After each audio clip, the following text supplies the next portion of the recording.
Apprendre Scratch avec CloseUpKate.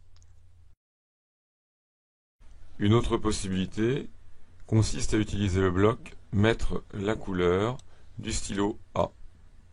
Il faut savoir qu'à chaque couleur est associé un numéro compris entre 0 et 200. À vous de tester celui qui vous convient le mieux. Ici, si on met donc la couleur du stylo à 0, on a une couleur orangée. Si on met la couleur du stylo à 40, on a une couleur verte. Pour 100, on va avoir une couleur bleue, et ainsi de suite.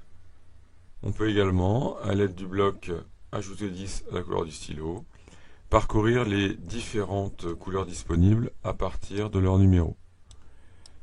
On va parcourir les valeurs de 0 à 200.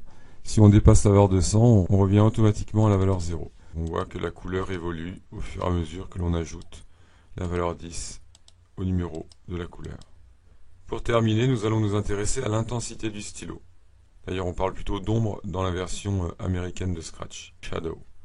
Il faut utiliser pour cela les blocs choisir l'intensité du stylo et ajouter l'intensité du stylo.